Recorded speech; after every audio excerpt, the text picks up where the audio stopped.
بسم اللہ الرحمن الرحیم۔ السلام علیکم ورحمۃ اللہ وبرکاتہ۔ مشہور روایت ہے کہ حضرت آدم علیہ السلام کا قد جنت کے 60 گز کے برابر تھا۔ جب انہیں آسمان سے نیچے اتارا جا رہا تھا تو وہ دراز قد کی وجہ سے فضا میں لہرا رہے تھے۔ اللہ نے ان کے قد کو مختصر کر کے دنیا کے 60 گز کے برابر کر دیا، جس سے آپ سیدھے اترنے لگے، باروایت در منشور۔ میں آج آپ کو اس ویڈیو میں حضرت آدم علیہ السلام کے حوالے سے چند ایسی دلچسپ باتیں، ایسی معلومات بتاؤں گی جو بہت کم لوگ جانتے ہوں گے۔ اس کے ساتھ میں آپ کو ان کی زندگی کا مکمل قصہ، جو ان کی تخلیق سے لے کر آپ کی وفات تک کے حالات پر مبنی ہے۔ یہ ویڈیو آپ کے لیے دلچسپ ہونے کے ساتھ ساتھ ایمان افروز بھی ہے، اس لیے آپ سے گزارش ہے کہ ویڈیو کو بغیر سکپ کیے پوری دیکھیں۔ ویڈیو کا باقاعدہ آغاز کرنے سے پہلے آپ سے گزارش ہے کہ اگر آپ نے ابھی تک میرا چینل لرن اسلام لیو لائف کو سبسکرائب نہیں کیا تو ابھی سبسکرائب کر لیں اور ساتھ بیل آئیکن کو بھی پریس کر لیں تاکہ لیٹسٹ اپلوڈ ہونے والی ویڈیوز آپ تک پہنچتی رہیں۔ ویڈیو کو لائک اینڈ شیئر کریں اور کمنٹ باکس میں اپنی رائے کا اظہار ضرور کریں۔ تو چلیے آغاز کرتے ہیں اپنی آج کی ویڈیو کا۔ کہا جاتا ہے کہ ہزاروں سال پہلے دنیا میں جنات کی حکومت تھی۔ یہاں دنگا فساد اور کفر و شرک تھا، خون ریزی عام تھی، نیکی کم اور بدی کا بول بالا تھا۔ خالق کائنات نے جنات کے غرور کو ختم کرنے کے لیے دنیا کی حکومت ایک نئی مخلوق کو دینے کا سوچا، تو اللہ تعالیٰ نے فرشتوں کو اطلاع دی کہ میں زمین پر اپنا خلیفہ بنانا چاہتا ہوں، جو اپنے اختیار اور ارادے کا مالک ہوگا اور میری زمین پر جس قسم کا تصرف کرنا چاہے کر سکے گا، اور اپنی ضروریات پوری کرنے کے لیے اپنی مرضی کے مطابق جو چاہے کر سکے گا۔ مطلب وہ میری قدرت اور میرے تصرف و اختیار کا مظہر ہوگا۔ اللہ نے حضرت آدم علیہ السلام کو مٹی سے پیدا کیا اور ان کا خمیر تیار ہونے سے پہلے فرشتوں کو اطلاع دی کہ اے ملائکہ، میں زمین پر اپنا ایک خلیفہ بنانے والا ہوں۔ آپ علیہ السلام کا خمیر مٹی سے گوندھا گیا اور ایسی مٹی سے گوندھا گیا جو نت نئی تبدیلیوں کو قبول کرنے والی تھی۔ جب یہ مٹی پختہ ٹھیکرے کی طرح آواز دینے اور کھنکھنانے لگی تو اللہ تعالیٰ نے اس جسد خاکی میں روح پھونکی۔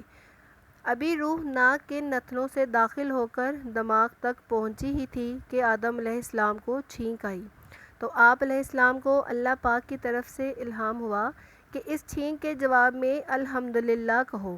آدم علیہ السلام نے چھینک آنے پر الحمدللہ کہا، جس کے جواب میں عرش معلیٰ سے یرحمک اللہ، یعنی اللہ تم پر رحم کرے گا، جواب آیا۔ پھر رفتہ رفتہ روح آدم علیہ السلام حضرت آدم علیہ السلام کے جسد خاکی میں سرایت کر گئی۔ یوں وہ مٹی کا پتلا بیک گوشت، پوست، ہڈی اور پٹھے کا زندہ انسان بن گیا اور ارادہ، شعور، عقل، حس اور وجدانی جذبات و کیفیات کا حامل نظر آنے لگا۔ یوں حضرت آدم علیہ السلام کی تخلیق اللہ کے حکم اور ارادے سے مکمل ہوئی۔ پھر اللہ نے آدم علیہ السلام کا اعزاز بڑھانے کے لیے ان کو اپنے علم سے علم عطا کیا، جیسا کہ قرآن پاک میں بیان ہے، اور اللہ تعالیٰ فرماتے ہیں آدم کو اللہ نے سارے نام سکھا دیے۔ پھر اللہ نے فرمایا، یعنی اے ملائکہ، ان چیزوں کے نام بتاؤ۔ فرشتوں کو خبر تک نہ تھی کہ ان چیزوں کے کیا کیا نام ہیں۔ کائنات کی تمام اشیاء فرشتوں کے سامنے پیش تھیں اور ان کے نام ان سے دریافت ہو رہے تھے۔ اس سوال پر سارے فرشتوں نے عاجزی اور انکساری سے عرض کیا، اے پاک پروردگار، تیری ذات خوب واقف ہے کہ ہم ان چیزوں کے نام نہیں جانتے۔ ہمیں تو بس وہی علم ہے جو تو نے ہمیں عطا کر رکھا ہے، یعنی ذکر خدا اور تسبیح الہی، اور حقیقت میں تو ہی سب چیزوں کا جاننے والا ہے، بے شک، اور بڑا حکمت والا ہے۔ سورۃ بقرہ کی آیت نمبر 33 میں آتا ہے، اللہ تعالیٰ نے فرمایا، آدم، تم ان چیزوں کے نام ان کو بتا دو۔ چنانچہ انہوں نے ان کے نام ملائکہ کو بتا دیے۔ تو اللہ نے فرشتوں سے کہا، کیا میں نے تم سے نہیں کہا تھا کہ میں آسمان اور زمین کے بھید جانتا ہوں، اور جو کچھ تم ظاہر کرتے ہو اور جو کچھ چھپاتے ہو، مجھے ان سب کا علم ہے۔ جب آدم علیہ السلام کی علمی برتری تمام جنات و ملائکہ پر ظاہر ہو گئی، تب اللہ نے فرشتوں کو حکم دیا کہ اے ملائکہ آدم کو سجدہ کرو، تو تمام ملائکہ نے حکم الہی کی تعمیل کی اور آدم علیہ السلام کے سامنے سجدے میں گر پڑے، سوائے ابلیس کے، اس نے سجدے سے انکار کر دیا۔ سورۃ اعراف میں ارشاد ہے، اور ہم نے تمہیں پیدا کیا، تمہاری صورت بنائی، پھر فرشتوں سے کہا کہ آدم کو سجدہ کرو، سب نے سجدہ کیا سوائے ابلیس کے، وہ سجدہ کرنے والوں میں شامل نہ ہوا۔ ابلیس نے صرف اس لیے نافرمانی کی کہ آدم علیہ السلام مجھ سے اعلیٰ و افضل نہیں ہیں، کیونکہ آدم علیہ السلام مٹی سے تخلیق کیے گئے ہیں اور وہ آگ سے۔ اللہ نے کہا، اچھا تو یہاں سے نکل جا، کیونکہ تو مردود ہو گیا ہے۔ لہٰذا ابلیس کو لباس وضو اتار کر اس کو لعنت و پھٹکار کا جامہ پہنا دیا گیا۔ روایت میں آتا ہے کہ ابلیس کا حسن ملائکہ سے کہیں زیادہ تھا، چہرہ نورانی تھا، لیکن آج غرور اور نافرمانی کے باعث ایسی صورت ہو گئی تھی کہ جو دیکھ رہا تھا وہ اس پر لعنت و ملامت کر رہا تھا۔ آپ علیہ السلام کو اللہ پاک نے جنتی لباس پہنا کر جنت میں جانے کا حکم فرمایا۔ آپ علیہ السلام جنت میں جہاں چاہتے گھومتے، جو چاہتے وہ کھاتے، جو دل چاہتا وہی کرتے، لیکن اس کے ساتھ ساتھ آپ خود کو اکیلا محسوس کرتے۔ تب اللہ نے بی بی حوا علیہ السلام کو آپ کی بائیں پسلی سے پیدا کیا۔ جس وقت اماں حوا علیہ السلام پیدا ہو رہی تھیں، تمام ملائکہ سے پردہ کروایا گیا۔ اماں حوا علیہ السلام دنیا کی نہایت خوبصورت خاتون تھیں۔ جب آدم علیہ السلام سو کر اٹھے تو پوچھا، تم کون ہو؟ انہوں نے جواب دیا کہ اللہ نے مجھے آپ کے لیے پیدا کیا تاکہ آپ مجھ سے سکون حاصل کریں اور آپ کی تنہائی ختم ہو سکے۔ وہ دونوں خوشی سے جنت میں رہنے لگے۔ اللہ نے ان کو حکم دیا کہ تم جہاں جانا چاہو جا سکتے ہو، جو کرنا چاہو کر سکتے ہو، بس ایک درخت کا پھل کھانے سے منع فرما دیا کہ اگر یہ کھاؤ گے تو نقصان اٹھاؤ گے، اور ابلیس تمہارا اور تمہاری بیوی کا دشمن ہے، اور کہیں ایسا نہ ہو کہ وہ تمہیں جنت سے نکال دے اور تم مصیبت میں مبتلا ہو جاؤ۔ ابلیس، جس کو ایک پل بھی چین نہیں آ رہا تھا، اس نے عورت ذات یعنی اماں حوا علیہ السلام کو استعمال کرنے کا سوچا اور حوا علیہ السلام کو بہکانے پھسلانے لگا، دل و دماغ میں وسوسے ڈالنے لگا کہ اس درخت کا پھل کھا لو جس سے اللہ نے منع فرمایا تھا، اس کے کھانے سے تم لوگ ہمیشہ ہمیشہ کے لیے جنت میں رہ پاؤ گے فرشتوں کی طرح، ورنہ تم مر جاؤ گے۔ شیطان نے اپنا یہ منصوبہ پورا کرنے کے لیے سانپ کے ساتھ اندر گیا اور اسی کے روپ میں ان سے بات کی، اللہ کے نام کی قسمیں کھائیں اور ان کو یقین دلایا کہ اللہ نے صرف اس وقت روکا تھا کیونکہ تب ابھی نئی نئی پیدائش ہوئی تھی، تمہارا جسم اس پھل کو برداشت کرنے کی طاقت نہیں رکھتا تھا، اب کافی وقت گزر گیا اور تمہارا جسم بھی مضبوط ہو گیا ہے۔ بی بی حوا علیہ السلام ابلیس کی باتوں میں آ گئیں اور وہ دونوں بہک گئے اور اس پھل کو کھا لیا۔ اب اللہ نے ان کو جنت سے اترنے کا حکم دے دیا کہ تم اور شریر جنات زمین پر اتارے جاؤ گے اور تم زمین پر ایک دوسرے کے دشمن ہوگے اور قیامت تک تم ایک دوسرے کے دشمن ہی رہو گے۔ اس دوران جو میرے بھیجے گئے پیغمبروں کی پیروی کرے گا، ان کی اطاعت کرے گا، وہی کامیاب رہے گا، اور جو ابلیس کے راستے پر چلے گا وہ جہنم میں جائے گا۔ اب تمہیں ایک وقت تک دنیا میں رہنا اور وہاں کی چیزوں سے فائدے اٹھانے ہوں گے، اور تم یہیں زندگی بسر کرو گے اور یہیں مرو گے اور یہیں سے دوبارہ واپس اٹھائے جاؤ گے۔ یوں بابا آدم علیہ السلام اور اماں حوا علیہ السلام کو الگ الگ مقامات پر زمین پر اتارا گیا۔ حضرت آدم علیہ السلام کو کوہ ہند میں اور حوا کو جرہ میں دونوں اپنی غلطی پر بہت شرمندہ تھے اور توبہ کرنا چاہتے تھے، لیکن الفاظ کی سمجھ نہیں آ رہی تھی۔ پھر اللہ نے ان کو چند کلمات سکھائے جن کا ذکر سورۃ اعراف میں ہے، جس کا ترجمہ ہے، اے ہمارے پروردگار، ہم اپنی جانوں پر ظلم کر گزرے ہیں، اور اگر آپ نے ہمیں معاف نہ فرمایا اور ہم پر رحم نہ کیا تو یقیناً ہم نامراد لوگوں میں شامل ہو جائیں گے۔ جب دونوں نے یہ کلمات کہے تو اللہ نے دونوں کو معاف فرما دیا اور دونوں عرفات کے میدان میں ایک دوسرے کو تلاش کرنے میں کامیاب ہو گئے، اور یہی سے دنیا میں انسانیت کے دور کا آغاز ہوا، اور جہاں تک حضرت آدم علیہ السلام کی اولاد کا ذکر ہے تو کہا جاتا ہے کہ اماں حوا علیہ السلام نے 20 بار ولادت کی تکلیف کو برداشت کیا۔ ہر بار جڑواں بچے پیدا ہوتے، یعنی ایک لڑکا اور ایک لڑکی۔ جو ایک ساتھ پیدا ہوتے وہ سگے بہن بھائی کی طرح ہوتے اور ان کی شادی نہیں ہو سکتی تھی، اور جو الگ الگ پیدا ہوتے تھے ان کی شادی ہو سکتی تھی۔ انسانی آبادی کو بڑھانے کے لیے اللہ نے یہ حکم بطور شریعت فرمایا تھا، اور اس طرح اماں حوا نے کل 40 بچوں کو جنم دیا۔ یاد رہے کہ حضرت آدم علیہ السلام نبی ہیں، لیکن تشریعی نبی نہیں، بلکہ ان نبیوں میں سے ہیں جو دنیا کی شروعات میں تعلیم انسان کے لیے بھیجے گئے۔ حضرت آدم علیہ السلام نے اپنی اولاد کو وہ سکھایا جو اللہ نے ان کو سکھایا۔ سب ایک اللہ کی عبادت کرتے، کھیتی باڑی کرتے اور جانوروں کو پالتے۔ آپ علیہ السلام نے کتنی عمر پائی اور کب وفات پائی یہ سب بھی بتائیں گے، لیکن پہلے آپ کو حضرت آدم علیہ السلام کے متعلق کچھ دلچسپ معلومات بتاتے ہیں۔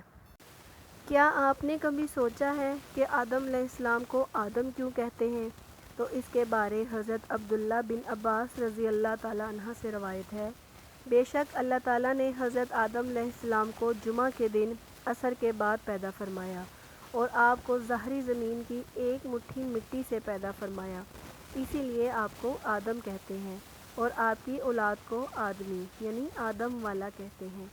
آپ کی کنیت کی بات کریں تو آپ علیہ السلام چونکہ تمام انسانوں کے والد ہیں، اسی لیے آپ کی ایک کنیت ابو البشر یعنی تمام انسانوں کے والد۔ آپ علیہ السلام کی ایک کنیت ابو محمد بھی ہے، اور جنت میں بھی آپ علیہ کی کنیت ہوگی، جیسا کہ حدیث پاک میں ہے کہ جنت میں کسی کی کنیت نہیں ہوگی سوائے حضرت آدم علیہ السلام کے، اور آپ کی تعظیم و عزت کے لیے جنت میں آپ کی کنیت ابو محمد ہوگی۔ اب بتاتے ہیں آپ کو آپ علیہ السلام کی مبارک صورت کے بارے میں۔ روایات میں آتا ہے کہ جب آپ علیہ السلام کے مبارک وجود کا گارہ بنا لیا گیا، اسے ہوا کے ذریعے اتنا خشک کیا گیا کہ وہ بجنے والی مٹی کی طرح ہو گیا جیسے ٹھیکری۔ پھر ملائکہ کو حکم ربی ہوا کہ اس کو میدان عرفات کے پاس وادی نعمان میں رکھ دو۔ اس کے بعد اللہ نے اپنے دست قدرت سے آپ علیہ السلام کا وجود بنایا۔ فرشتوں نے پہلے کبھی بھی ایسی خوبصورت شکل نہیں دیکھی تھی، تو وہ آپ علیہ السلام کا مبارک خوبصورت وجود دیکھ کر بڑے حیران ہوئے۔ اب بات کرتے ہیں کہ زمین میں چشمے کیسے جاری ہوئے۔ ایک روایت میں کہ جب اللہ پاک نے آپ علیہ السلام کو پیدا فرمانے کا ارادہ کیا تو زمین سے فرمایا کہ میں تجھ سے ایک مخلوق پیدا فرمانے لگا ہوں، تو جس نے میری فرما برداری کی اسے میں جنت میں ڈال دوں گا، اور جس نے نافرمانی کی اسے میں جہنم میں ڈال دوں گا۔ تو زمین نے عرض کیا، اے میرے رب، تو مجھ سے ایسی مخلوق کو پیدا فرمائے گا جو جہنم میں جائے گی؟ تو اللہ پاک نے ارشاد فرمایا، ہاں۔ اس پر زمین اس قدر روئی کہ چشمے جاری ہو گئے، اور یہ قیامت تک جاری ہی رہیں گے۔ حضرت آدم علیہ السلام کی پیدائش سے جڑی ایک بات یوں بیان ہوتی ہے کہ اللہ پاک کے حکم سے جب زمین سے مٹی جمع کر لی گئی تو اللہ پاک نے حکم ارشاد فرمایا کہ اس کو وہاں رکھو جہاں آج خانہ کعبہ ہے۔ پھر فرشتوں کو حکم ہوا کہ اس مٹی کو مختلف پانیوں سے گارہ بنائیں۔ پھر اس پر 40 دن بارش ہوئی، 39 دن غم کی اور 1 دن خوشی کی۔ اسی لیے انسان کی زندگی میں خوشی کم اور غم زیادہ ہیں۔ آپ علیہ السلام کی پیدائش سے جڑی ایک اور دلچسپ معلومات آپ کو بتاتے ہیں، جو کہ کھجور، انگور اور انار کی پیدائش کے حوالے سے ہے۔ حضرت آدم علیہ السلام کا خمیر جس مٹی سے تیار ہوا اس سے بچ جانے والی مٹی سے کھجور کا درخت بنایا گیا، جیسا کہ مسلمانوں کے چوتھے خلیفہ حضرت علی رضی اللہ تعالیٰ عنہ فرماتے ہیں کہ حضور اکرم صلی اللہ علیہ وآلہ وسلم نے ارشاد فرمایا کہ کھجور کا احترام کرو، کیونکہ یہ تمہارے والد حضرت آدم علیہ السلام کی بچی ہوئی مٹی سے پیدا کی گئی۔ اور ایک روایت میں ہے کہ انگور اور انار اور کھجور کو حضرت آدم علیہ السلام کی بچی ہوئی مٹی سے پیدا کیا گیا ہے۔ آپ علیہ السلام کی پیدائش کے لیے زمین سے مٹی کون سے فرشتے سے منگوائی گئی، اس حوالے سے روایت میں آتا ہے کہ اللہ پاک نے حضرت جبرائیل علیہ السلام کو حکم دیا کہ زمین سے ایک مٹھی مٹی اٹھا کر لاؤ۔ جب حضرت جبرائیل علیہ السلام نے مٹی لینی چاہی تو زمین نے اس کا سبب پوچھا۔ آپ نے سارا واقعہ بیان کیا۔ اس پر زمین کہنے لگی، میں خدا کی پناہ چاہتی ہوں اس بات سے کہ مجھ سے کچھ کم کیا جائے یا میری کوئی چیز خراب کی جائے۔ حضرت جبرائیل علیہ السلام مٹی لیے بغیر واپس لوٹ آئے اور عرض کی، اے میرے رب، زمین نے تیری پناہ مانگی تو میں نے تیرے نام میں پاک اور تیری عزت کا ادب کرتے ہوئے واپس آ گیا اور اسے پناہ دے دی۔ پھر اللہ پاک نے حضرت میکائیل علیہ السلام کو بھیجا تو انہوں نے بھی اس کو پناہ دے دی اور بارگاہ الہی سے وہی عرض کی جو حضرت جبرائیل علیہ السلام نے کی تھی۔ پھر اللہ پاک نے حضرت اسرافیل علیہ السلام کو بھیجا تو وہ بھی اسی طرح واپس آ گئے۔ پھر حضرت عزرائیل علیہ السلام کو بھیجا۔ جب زمین نے ان سے پناہ مانگی تو انہوں نے فرمایا، میں اس بات سے اللہ پاک کی پناہ مانگتا ہوں یہ اس کے حکم پر عمل کیے بغیر واپس چلا جاؤں۔ چنانچہ انہوں نے زمین سے مٹی لے لی تو اللہ پاک نے روح قبض کرنے کا کام بھی ان کے ذمہ لگا دیا کہ تم نے ہی اس مٹی کو زمین سے الگ کیا ہے، تمہیں اس کو ملانا، اور ان کا نام ملک الموت یعنی موت کا فرشتہ رکھا گیا۔ رہا یہ سوال کہ کتنی قسم کی مٹیاں تھیں تو اللہ پاک کے آخری نبی محمد عربی صلی اللہ علیہ وآلہ وسلم نے ارشاد فرمایا، اللہ پاک نے آدم علیہ السلام کو ایک مٹھی سے پیدا کیا جو تمام روئے زمین سے لی گئی، لہٰذا اولاد آدم زمین کے اندازے پر آئی۔ ان میں سرخ و سفید اور کالے اور درمیانے، نرم و سخت، پلید و پاک ہیں۔ بعض حضرات نے فرمایا کہ حضرت آدم علیہ السلام کی مٹی میں 60 قسم کے رنگ شامل تھے، وہ تمام آپ کی اولاد میں پائے جاتے ہیں۔ اب آپ کو بتاتے ہیں کہ حضرت آدم علیہ السلام کی پیدائش کس دن ہوئی اور جمعہ کو جمعہ کہنے کی وجہ کیا ہے۔ جمعہ کے معنی ہے مجتمع ہونا، یعنی مکمل ہونا۔ جمعہ کو جمعہ اس لیے کہتے ہیں کہ اس دن میں حضرت آدم علیہ السلام کے جسم مبارک کی تکمیل ہوئی۔ فرمان نبوی صلی اللہ علیہ وآلہ وسلم ہے کہ بہترین دن جس میں سورج نکلے وہ جمعے کا دن ہے۔ اسی دن حضرت آدم علیہ السلام کو پیدا کیا گیا، اسی دن انہیں جنت سے زمین پر اتارا گیا، اسی دن ان کی توبہ قبول فرمائی گئی، اسی دن ان کی وفات ہوئی اور اسی دن قیامت قائم ہوگی۔ مذکورہ حدیث میں حضرت آدم علیہ السلام کی پیدائش سے مراد یا تو ان کے جسم مبارک کی تکمیل ہے یا جسم مبارک میں روح پھونکنا مراد ہے، کیونکہ حضرت آدم علیہ السلام کے جسم کی ساخت تو کافی عرصے تک ہوتی رہی، ہر قسم کی مٹی اور پانی کا جمع فرمانا، پھر اس کا خمیر تیار کرنا، پھر اعضائے ظاہری و باطنی کا بنانا، پھر بہت روز تک سکھانا، اس میں بہت دن لگے، یہ ایک دن ایک ساتھ نہیں ہوا۔ ایک اور دلچسپ بات آپ علیہ السلام کی پیدائش اور انسان کے جسم سے روح نکلنے تک کی تکلیف سے متعلق ہے۔ کہتے ہیں کہ جب اللہ پاک نے روح کو حضرت آدم علیہ السلام کے جسم مبارک میں داخل ہونے کا حکم ارشاد فرمایا تو روح نے عرض کیا، یا اللہ پاک، یہ جگہ نہایت گہری اور اندھیری ہے۔ 3 بار حکم الہی ہوا اور تینوں بار روح نے یہی عرض کی تو اللہ پاک نے فرمایا، نہ چاہتے ہوئے داخل ہو رہی ہے تو پھر نکلتے وقت بھی سخت تکلیف ہوگی۔ یہی وجہ ہے کہ جب موت کے وقت انسان کے جسم سے روح نکلتی ہے تو سخت تکلیف ہوتی ہے۔ یہ تھی چند معلومات جو حضرت آدم علیہ السلام اور بی بی حوا علیہ السلام کی پیدائش سے منسلک تھیں۔ اب بات کرتے ہیں آپ علیہ السلام کی عمر مبارک کے بارے میں اور آپ علیہ السلام کی وفات کے بارے میں۔ حضرت آدم علیہ السلام کی اصل عمر مبارک 1000 برس تھی۔